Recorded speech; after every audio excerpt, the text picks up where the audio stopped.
Okay, so thank you very much. I would like to welcome everybody to the Population Studies Colloquium. It's a pleasure for me to introduce to you Abigail Weitzman. Abigail is an assistant professor in sociology at the University of Texas, Austin. She received her PhD in sociology from NYU. She's a colleague of Daniel Cohen in the department. Abigail research crosses a lot of interesting areas of environment, childhood development. She has been conducting a lot of research in Latin America and specifically in Peru. She's now looking into conducting a study of migration and refugees movement in Central America to Costa Rica with a focus on Venezuelans. Today she's going to talk to us about neighborhood homicides and contextual forces affecting risk of pregnancy. So please help me welcome Abigail Weitzman.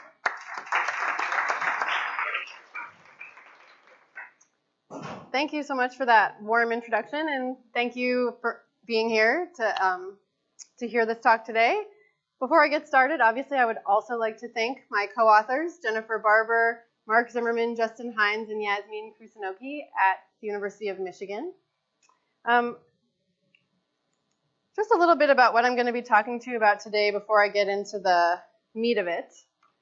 So there are basically two broad points that I want to make in today's talk.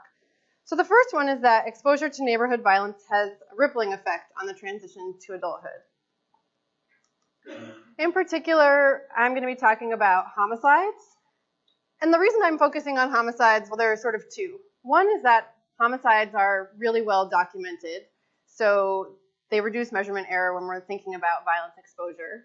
The other is that homicides, because they are a particularly traumatic form of violence, are likely to be heard about through tertiary, so you're likely to have tertiary exposure. So in other words, when a homicide occurs in a neighborhood, it's indicative of a violent environment or a violent event that is likely to have a rippling effect on other people in the immediate surrounding area. And in particular, I'm going to be looking at the effects of homicide on pregnancy and the proximate determinants of pregnancy. So pregnancy obviously is an outcome that has major social, economic, and health implications for women and their partners. But also when it happens early in the life course, it has a ricocheting effect on other outcomes as well. So women who get pregnant at earlier ages, for instance, tend to earn less income than women who get pregnant later in life. They experience greater relationship instability. So this brings me to the second point that I'm trying to make in today's talk, which is that even if homicides have fleeting effects, because of their time, if they coincide during the transition to adulthood, the consequences may be much longer lasting. So something like pregnancy, if it's taken to term, lasts a lifetime.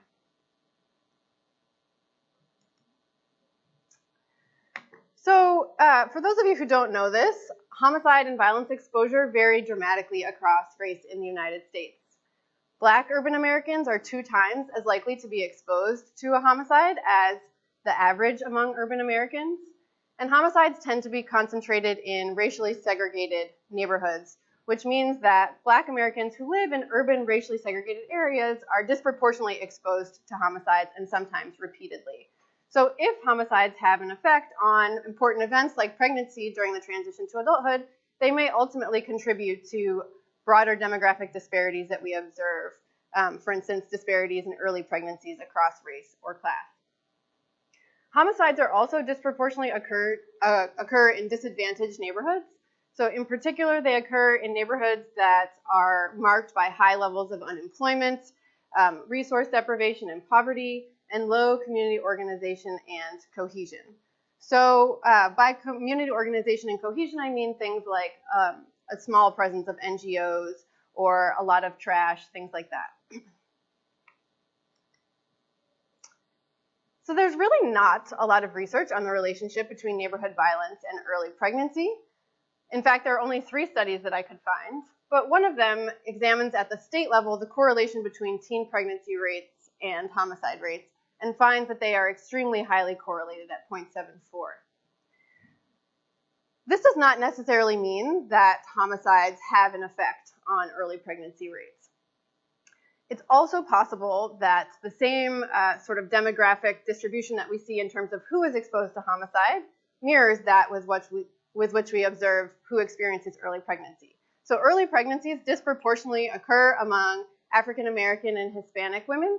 They disproportionately occur among women who have low educational attainment, among women who grew up poor, and among women who are born to single mothers and young mothers. So it's possible that this correlation is primarily attributable to just sort of the same phenomena occurring in two different groups. On the other hand, it's also possible that being exposed to a nearby homicide has an effect on early fertility. Most of the research so far on the effects of neighborhood violence has been conducted among children and adolescents. So one of the primary outcomes that's been studied is impulsivity.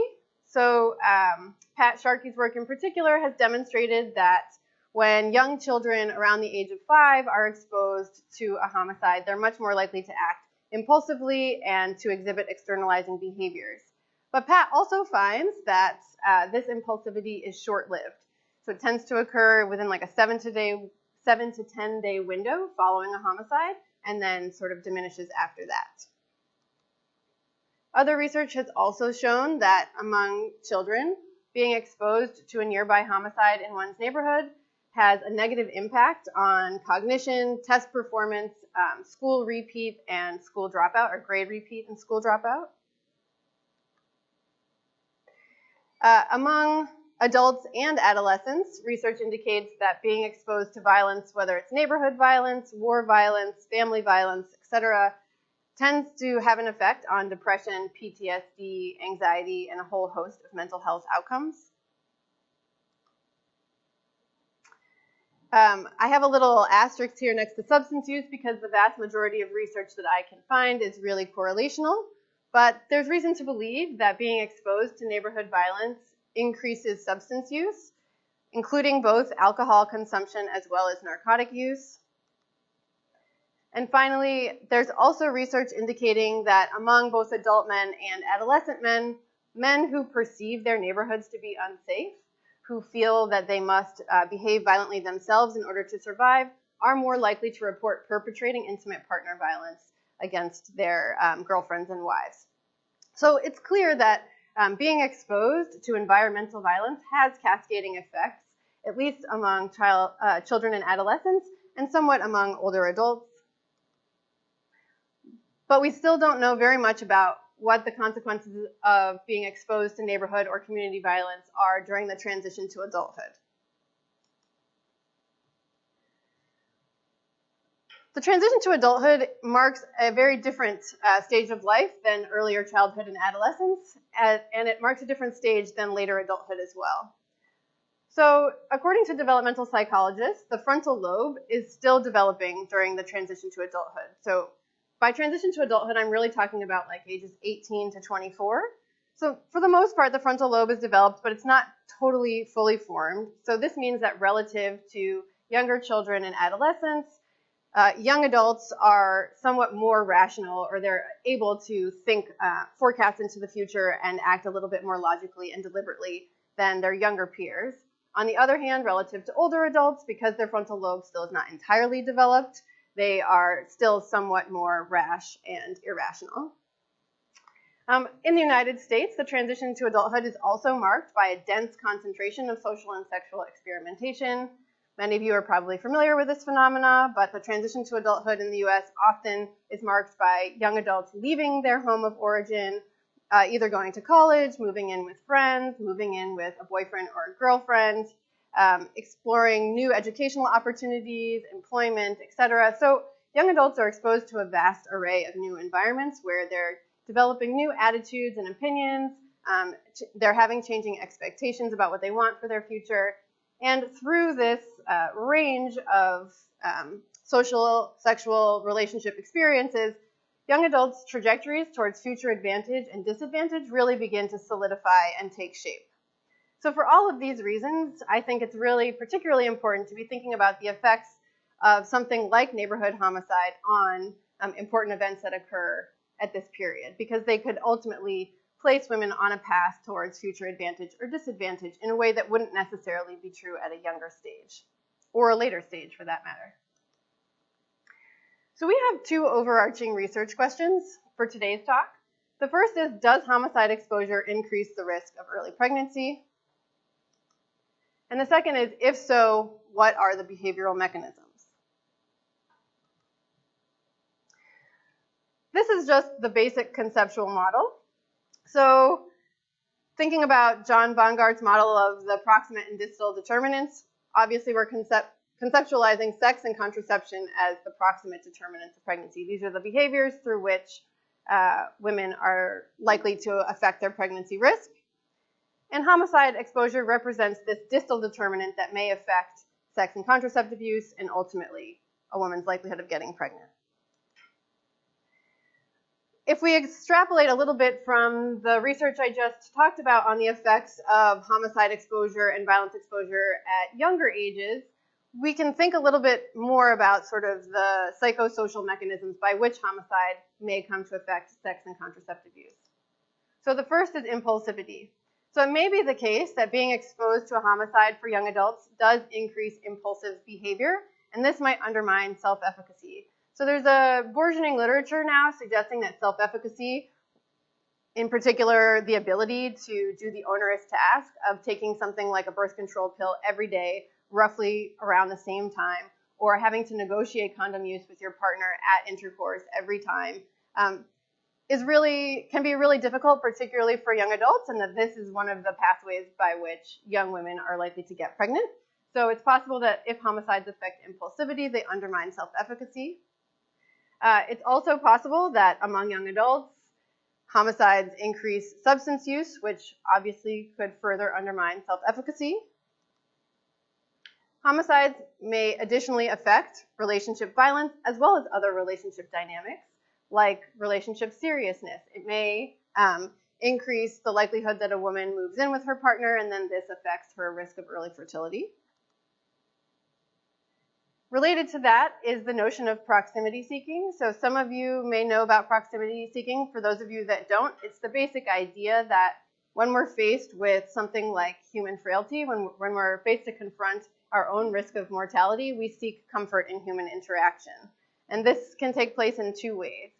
One is that when women are exposed to a homicide, they may actually crave intimacy and go out and have sex because they are looking for this life-affirming, intimate experience. Another possibility is that the experience of homicide changes women's time horizon with which they're thinking about the future, and they're wanting to reproduce faster, or they're wanting to have children in the immediate sense because they are looking for that life-affirming human interaction through family expansion or family initiation. And finally, it's easy to imagine that experiencing a homicide close to your house impinges on one's sense of safety, and this may have consequences for physical mobility. So there are two scenarios that I can think of. One is that a homicide occurs and it makes a woman feel unsafe, so she doesn't leave her house, and this may mean that she doesn't go refill her birth control pills at the pharmacy, or she doesn't go get condoms. If her partner is with her, they may still be having intercourse but not leaving the house for a few days, and now there's been some contraceptive interruption. The alternative is that a woman experiences a nearby homicide, and because she now feels unsafe, she sort of like rashly leaves her home and goes to her friend's house or her parents' house and stays somewhere else for a couple of days until the dust settles in her neighborhood. And if she left in a rush, she may have left without taking her birth control pills or something like this, and then we're going to experience a breach of contraceptive use. Of course, all of these things may be interrelated and self-reinforcing. So I've put a little asterisk here at the end of impulsivity, self-efficacy, relationship dynamics, and proximity seeking, because each of these are different mechanisms that I'm able to continue to explore using the same data that I'm using for the pregnancy. So even though I'm not going to talk to you about these particular mechanisms today, I want you to keep them in the back of your mind, because I think that there's sort of a broader, important causal model that we should be thinking about all of the different ways in which neighborhood homicides could be impacting young adults. So ultimately, whether individually or jointly, these different mechanisms are likely to affect sex and contraceptive use, and ultimately pregnancy. So to test these different, the relationship between homicides and pregnancy and the relationship between homicides and sex and contraceptive use, I am taking a unique weekly panel survey called the Relationship Dynamics and Social Life Study, and joining it with administrative records on homicide, date, and location. So the survey was conducted in Genesee County, Michigan, where Flint, Michigan is located. For those of you that don't know this about Flint, it has the 4th highest murder rate in the United States. So for thinking about the relationship between homicide and fertility or early fertility, Flint is an ideal setting because of this high number of homicides results in a fair amount of spatio-temporal variation, which allows me to look at how women's behavior changes over time in response to a homicide. Flint is also a deindustrialized city with low employment rates. So a lot of people think of Flint as an outlier, but in fact, there are many cities that have been deindustrialized in the United States over the last couple of decades. In a lot of ways, Flint's experience looks a lot like those other cities. Flint is also a home to a major source, because of the deindustrialization, they experience a lot of poverty. And at the same time, Flint is a racially diverse city. So in particular, it has a very large African-American population, which gives us confidence that we will have enough statistical power to actually find populations that have been exposed to homicides, given what we see nationally in terms of the racial disparities and who is exposed to homicides. So to tell you a little bit about the survey that I'm relying on, the Relationship Dynamics and Social Life Study, this is an amazing panel data set that rolled out between 2008 and 2009. And it surveyed 1,003 women at baseline who were ages 18 to 19 at that time. They were invited to participate in this study for a 2.5-year period, which ultimately means that they were aged somewhere between 18 and 22 during the entire study period. Women were randomly selected to participate from the Michigan driver's license and state IDs database with an 84% response rate, 94% among women who were successfully located.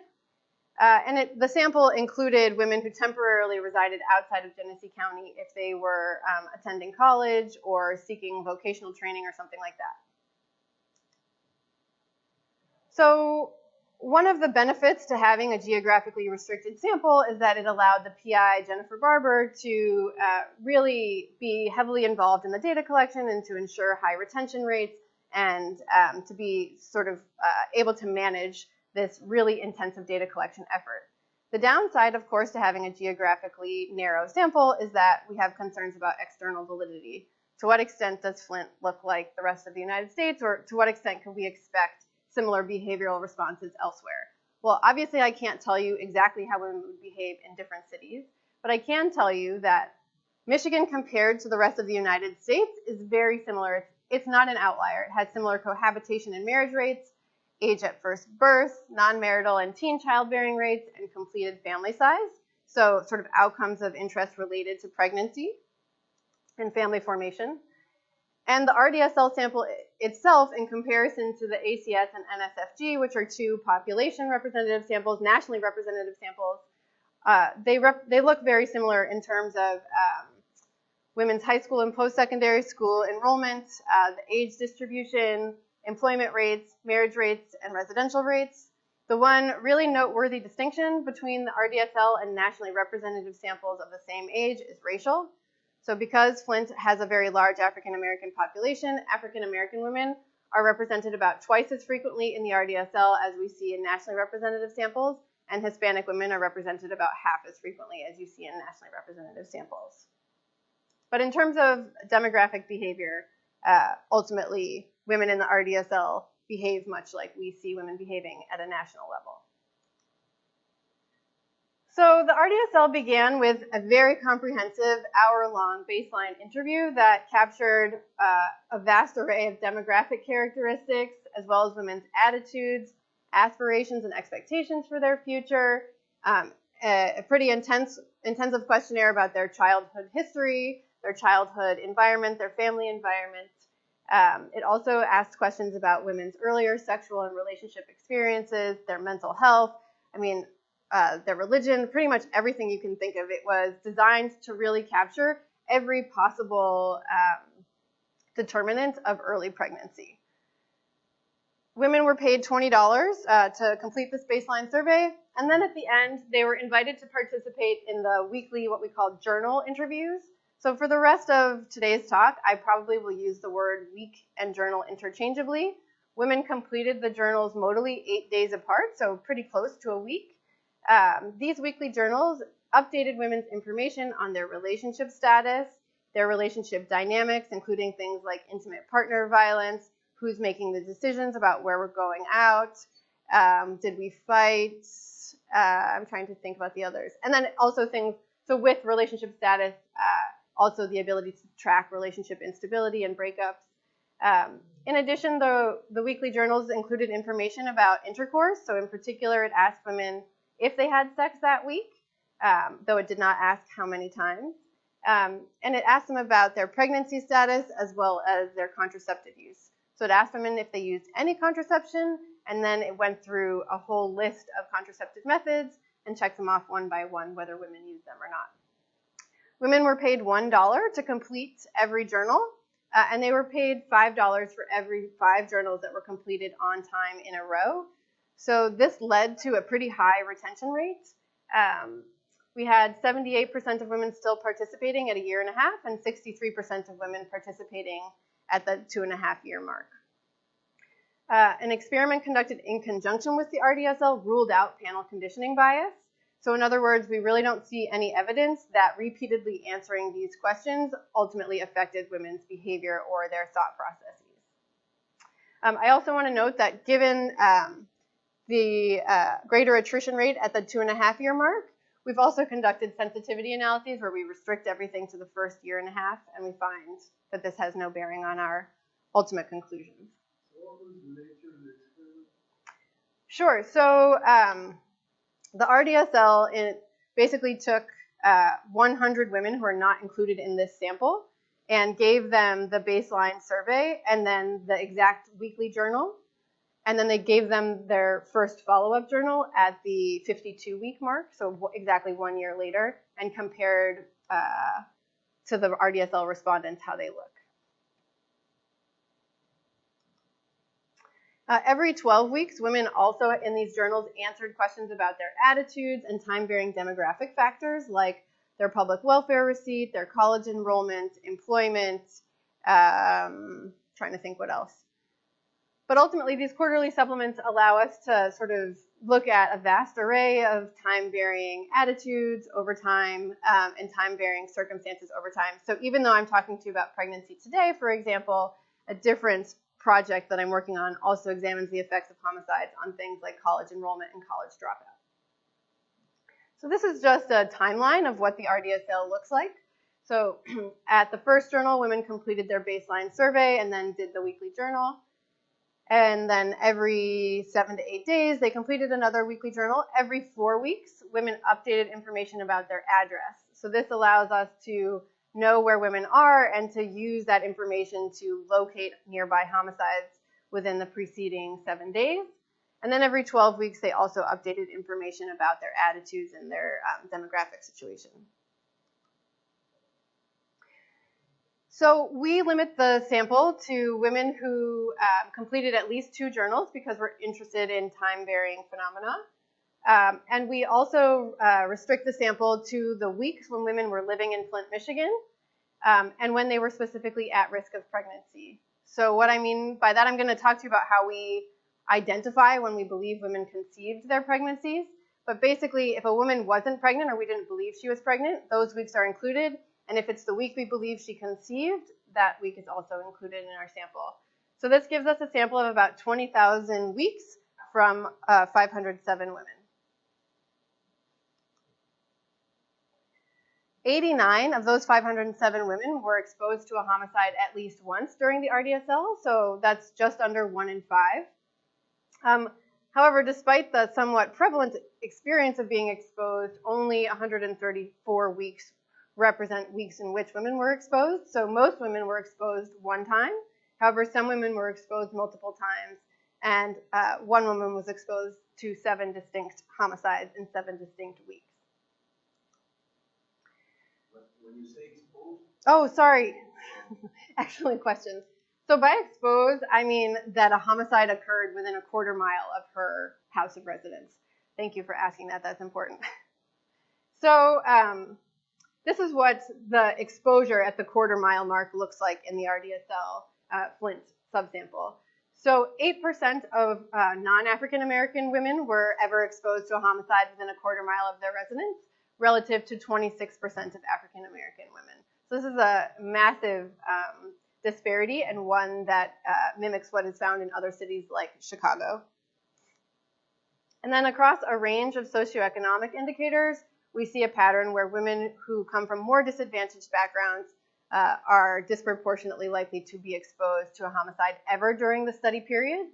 So from left to right, women whose mothers did not graduate college, women whose mothers were teens at their first birth, women who did not grow up with 2 parents, whether step-parents or biological, women who received public assistance in childhood, and women who are receiving public assistance at baseline, so when they were age 18 to 19, we see higher rates of homicide exposure across all 5 of those indicators.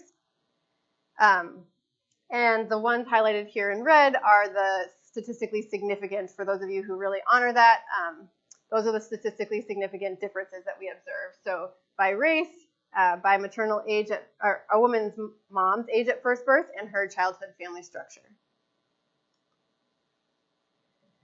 So pregnancy was also a somewhat common experience in terms of its representation across the women in our sample, but of course it wasn't a frequent occurrence to any one woman.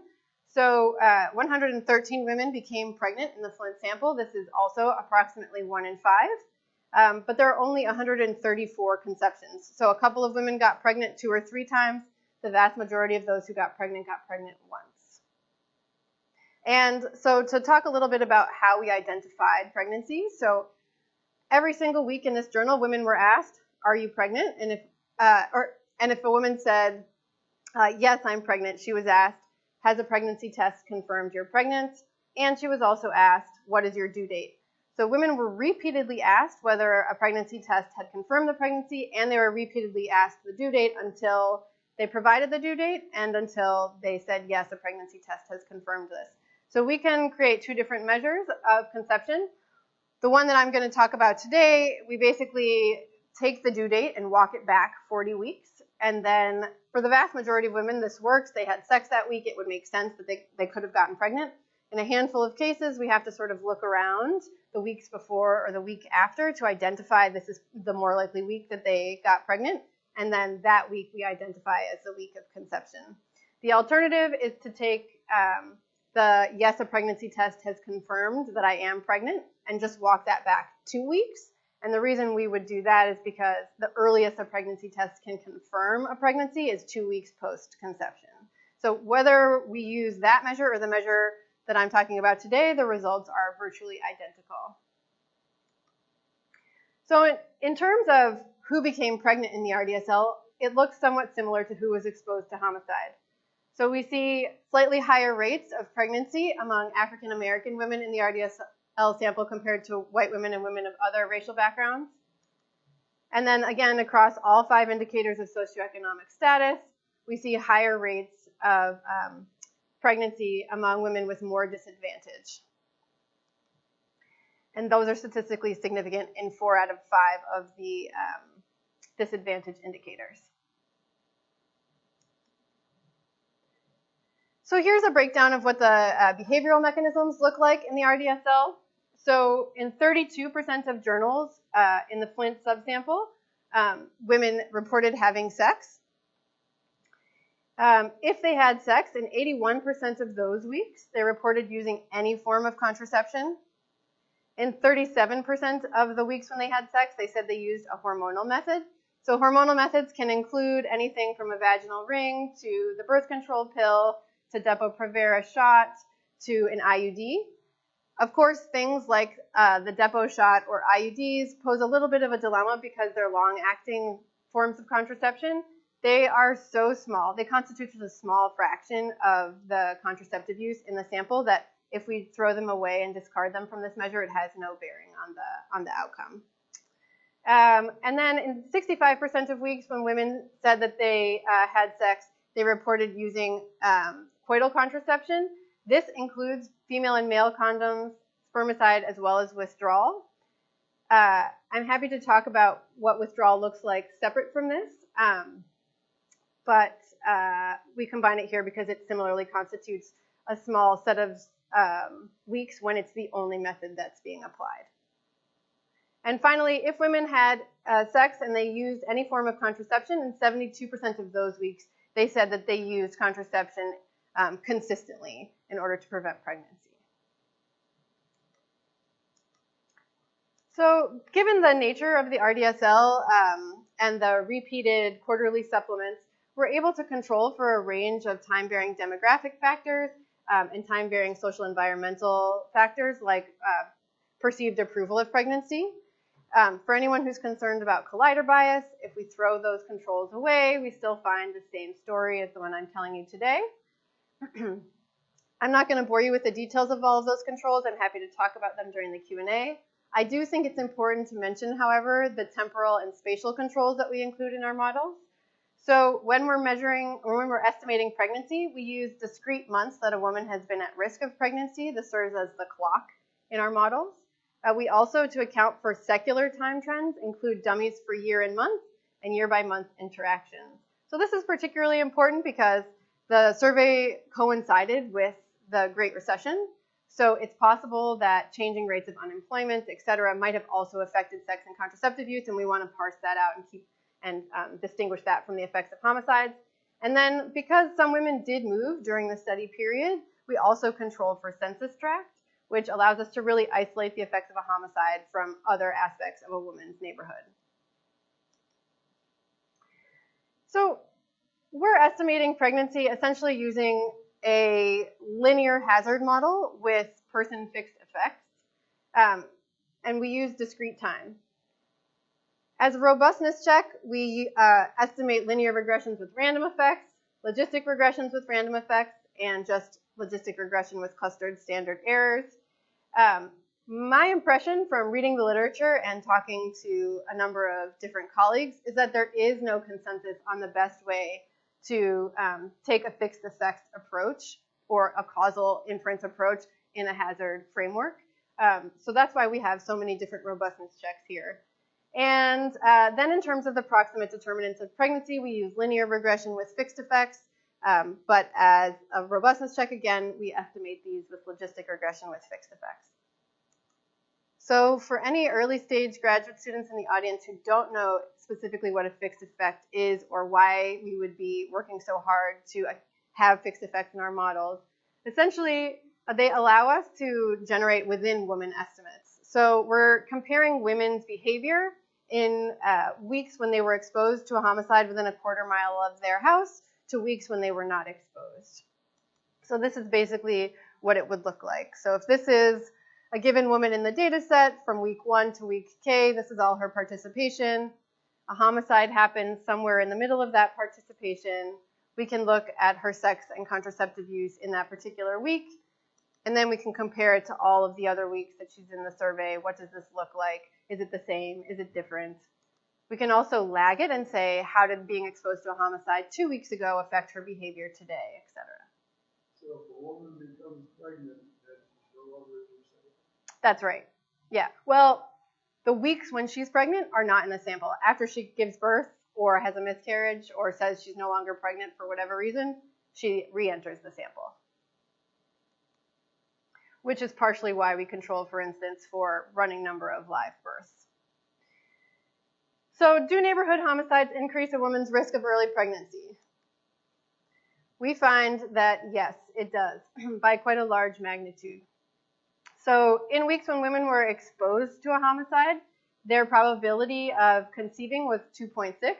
Relative to the same women to themselves, the probability was 0.7 in the weeks when they were not exposed to a homicide.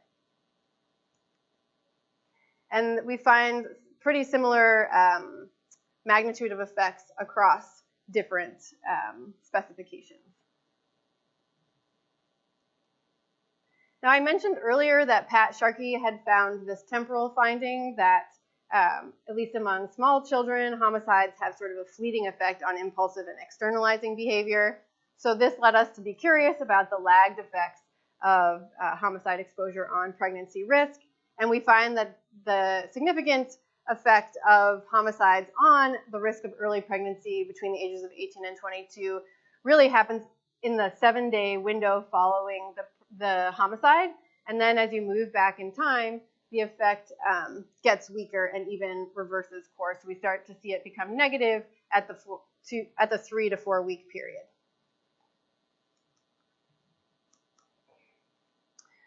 All right, so having shown that we do find a pretty sizable and significant effect of homicides on pregnancy risk, what are the behavioral effects that could lead to this? Obviously, sex and contraceptive use are the two behaviors that we're interested in. Our first finding here was quite surprising to us. So we find a marginally significant effect on intercourse, but it's negative. So women, compared to themselves in weeks when they weren't exposed to a homicide, are 5 percentage points less likely to say that they had sex than in weeks when they weren't exposed to a homicide. But when we look at their contraceptive use, we see that contraceptive use was also negatively impacted and in a much more sizable way. So if a woman had sex and she was exposed to a homicide that week, she was 15 percentage points less likely to say that she used contraception, any kind of contraception that week, relative to other weeks when she had sex but no homicide had occurred. She was 14 percentage points less likely to say she used hormonal contraception. Although it's not significant, there is also a negative pattern in terms of coital contraceptive use. And then with respect to contracepting consistently, women were 15 percentage points less likely to say that they contracepted every time they had sex, if they had sex and said they used contraception and a homicide occurred, relative to if they had sex, used contraception, but no homicide occurred. So one thing that I think is really important here and that I'm particularly interested in getting feedback on, so I forgot to mention at the start of this that this is still a work in progress. We are still model building. That's part of why I'm interested in showing you all these robustness checks, but also I really want to talk about the negative effect on sexual behavior, because what it leads me to believe after a lot of thinking about like how could this ultimately result in an increased risk of pregnancy, what I think is happening are failed attempts at abstention. I think the combination of the increase in pregnancy combined with the negative effect on contraceptive use is signaling that these, when women are attempting to abstain, some women are successfully abstaining, but those who are not abstaining, and then they're ultimately not using contraceptive use. It's sort of a chicken and the egg question. What's coming first? Did they not use their contraception and then try to abstain, or did they have sex and then they couldn't access their contraception? But either way, I feel somewhat convinced that this is a failed attempt at abstention argument, but I would be really curious for other interpretations or pushback against that. So to summarize, young women's risk of pregnancy increases 250% in weeks when they're exposed to a nearby homicide, but this effect is short-lived.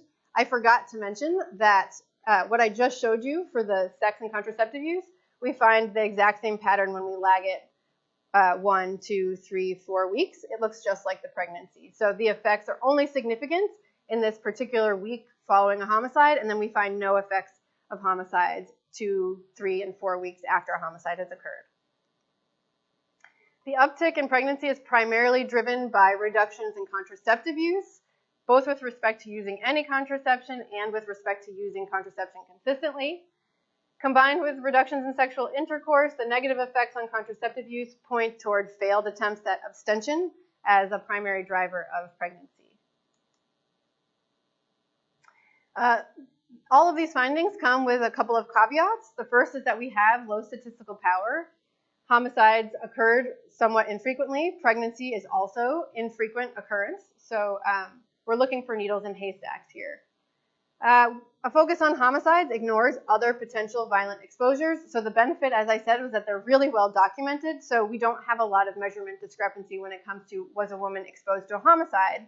However, we're ignoring other possible sources of violent trauma in the neighborhood, such as like aggravated assault as an example. Ultimately, this should downwardly bias our effect estimates by ignoring these other possibilities. We're currently compiling indicators of other types of violence that are going on in the neighborhood, and we'll be expanding this analysis to look at that shortly. Even with additional analyses of distal mechanisms, finally, we can't be certain why women's behavior temporarily changed, and this is always the frustration with any type of causal analysis. You can't be certain. It's somewhat of a black box. The best you can do is infer. So what are the implications of this? So Pat Sharkey has theorized about the long reach of neighborhood violence on stratification, and we've taken this approach to thinking about its consequences, particularly when it occurs during the transition to adulthood. So obviously, as I've shown you today, neighborhood homicide and probably violence more broadly contribute to early pregnancy. This was the basic model that I laid out for you today. But my co-authors and I are currently expanding this to look at things like impulsivity and self-efficacy. So we don't actually have measures of impulsivity that are time-varying, but we do have measures of self-efficacy. We're also looking at relationship dynamics, including intimate partner violence, as well as relationship seriousness and transitions to cohabitation, and then proximity seeking. And in particular here, we're thinking about the relationship between homicide exposure and desire to get pregnant and how that may change over time. A second implication of this is that even if the effects of homicides wear off over time, the consequences may be enduring. So if women who are getting pregnant as a result of homicide are carrying it to term, this results in a lot of time and resources spent on pregnancy and then, of course, on offspring. Early family formation contributes to the intergenerational transmission of inequality. So there is also this unintended spillover effect on stratification more broadly.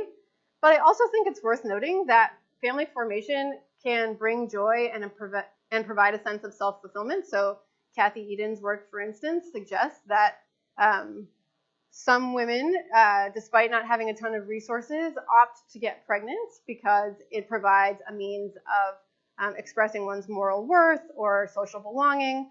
And I think it's important to think about what role something like homicide exposure might have on that yearning to feel fulfilled, that yearning to have a pregnancy even at an early age.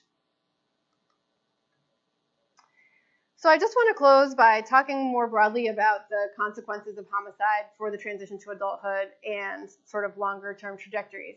So today I talked about pregnancy and childbearing, but we can also think about relationship, commitment, and cohabitation as another pathway towards family formation that may be of subsequent relevance to later life events, and college enrollment and completion. So unlike high school enrollment and completion, college enrollment often comes at some monetary cost. And so it's unclear the extent to which homicides may have a similar effect on college dropout and enrollment as it does on high school dropout. Ultimately, each of these different types of outcomes is likely to contribute to social and economic stratification. So in this way, homicide exposure occurring during the transition to adulthood is likely to impact stratification through a wide array of mechanisms. Thank you.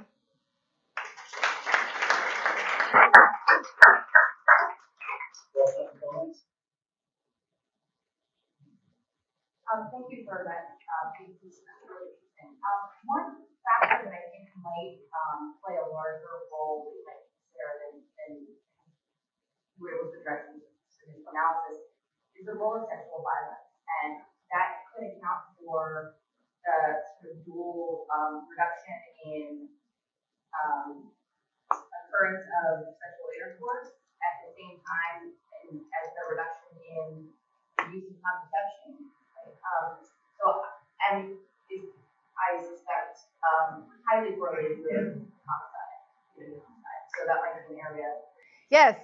exactly. So because of time constraints, I wanted to focus the talk on pregnancy, but I'm currently working with a graduate student on precisely this question of the relationship between neighborhood homicides and relationship violence and sexual coercion in particular. So what we're basically finding is that couples are more likely to say that they fought right after a homicide in that immediate week. If they fight, they're also significantly more likely to say, the woman is significantly more likely to say that her partner hurt her. And she's also, she reports a significant reduction in the extent to which she believes that she could prevent her partner from having sex with her. So I 100% agree that some of this is probably operating through volatile dynamics. And actually this begs a broader question, or something that I should have noted as a limitation. So the RDSL was only collected among women, so I don't know information about how the partner is feeling, what the partner wants, etc. But I think, in particular, if we think about substance use and potential externalizing behaviors, this might explain why we would see an increase in relationship violence in the immediate aftermath of a homicide, and then that would also be of consequence to a woman's pregnancy risk, just like you're saying. Yeah, thank you. Oh. So the homicide are for police records. Mm-hmm. Police records don't have things like that installed. They do. We are currently creating additional indicators of those. Yeah. Yeah. We have a quite significant effect on pregnancy and behavioral changes. I wonder if it afterwards. So if you have 5% less intercourse and you contracept 14% less, and you collect this in one of these conception models, but that plausibly add up to 250. Okay. Yeah. Increase in conception rates. Anyway, it seems superficially it seems a large effect coming from small changes in both contraception and.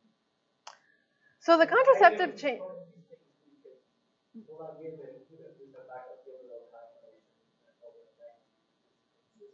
Yeah.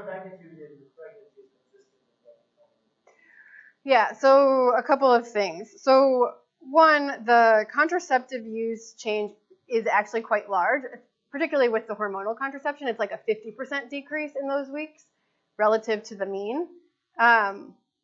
But you're raising an important issue that relates to the statistical power. So the challenge when you have low statistical power is, yes, you might not find significant effects, but when you find them, they might also be estimated to be substantially larger than they actually are because you have a small number of events that you're basing it on.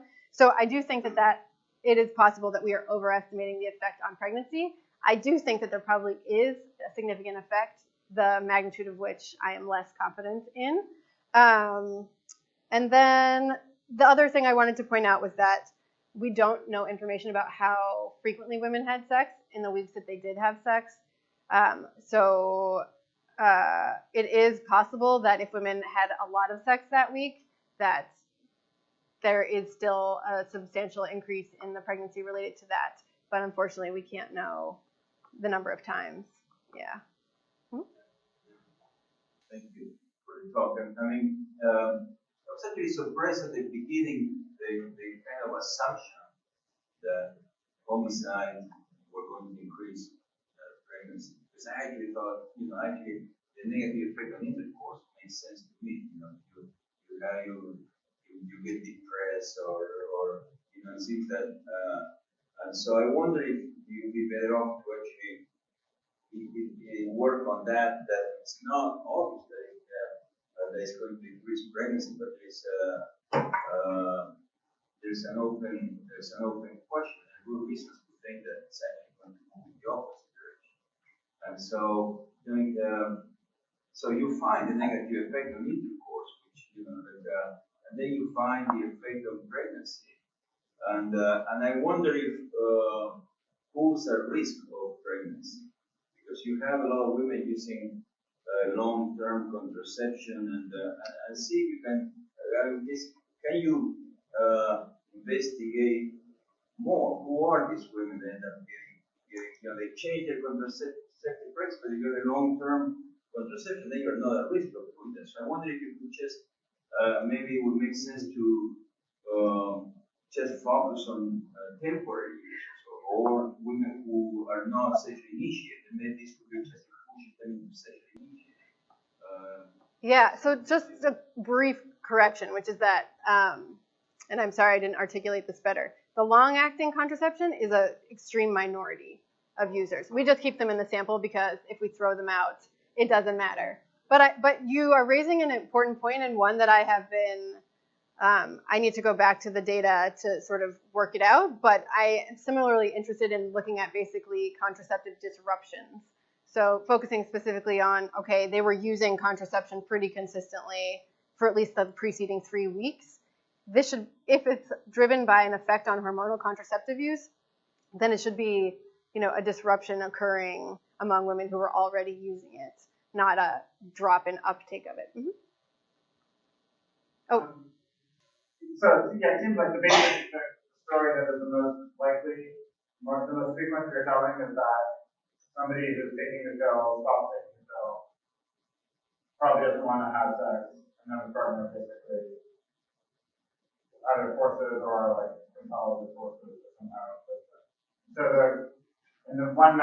either it is caused by some combination of like stress and disorientation, or just like not leaving the house. But that seems. I guess I was gonna go. So that's the model that they still go to the sex store, or they just feel like. Don't you have room for a qualitative component? Because it would be actually, it seems that, it would be actually interesting to ask them. Because it's, you hear that all these things and, Daniel is a possibility, and so, maybe there's room for a qualitative component. Yeah, so there were about, I think, 60 interviews conducted with women who did get pregnant during the study period. I think 30 interviews conducted with women who got pregnant and about 30 conducted with those who didn't. You're sort of reading my mind because I have thought about going back and reading those transcripts to see the extent to which vicarious exposure to neighborhood violence appears in the narratives of how one got pregnant. But I have not done that yet. But in terms of did women not want to have sex? So when I finally had the aha moment of like, oh, maybe this is about failed abstention, I thought, how else can I get at this in the data? Are there any other ways I can look at this? And what I actually found was that right after, so every 12 weeks, women are asked how much they want to have sex. And in the weeks immediately following homicide, there's an increase in sexual desire relative to weeks when they're not. So I actually think that this is consistent with sort of the proximity seeking, like life-affirming desire. And it may be the case that women are experiencing greater sexual arousal and sexual desire, but at the same time, a whole array of impediments to contraceptive use or to contraception that like this may be the perfect storm for failed abstention. Also, I want to note, I was surprised to see this, but that unfavorable attitudes towards contraception also decreased following homicide. So women actually are reporting more favorable attitudes about contraception, consistent with wanting to have sex right after the homicide happens, and yet they're not contracepting. So I do think this is about changes in contraceptive access. The specific mechanisms explaining that, I'm not sure. But I do think that women are at least saying they want to have sex more in those weeks. Mm-hmm. Thinking about the racial disparities of the services that you showed, and also considering the definition of proximity, which is geographic in this case, I wonder if you have, maybe you don't have power to, but if you've done anything on like race of the homicide victim or perpetrator or other indicators that would make someone seem more similar to you, and whether or not the effects could potentially be greater if the person, like I'm thinking about, highly publicized cases, somebody who seems very similar to me may make a stronger impression than someone who's completely different. Yeah, so the statistical power piece does make this too difficult to pursue in terms of thinking about the heterogeneity of the type of homicide or the perpetrator or the victim. We have started to explore racial heterogeneity, but again, we're within the sample itself. But because homicides disproportionately occur among the African American women in our sample, it basically just renders it almost impossible to get reliable estimates among non-African American women in our to distinguish. Mm-hmm. Thank you so much.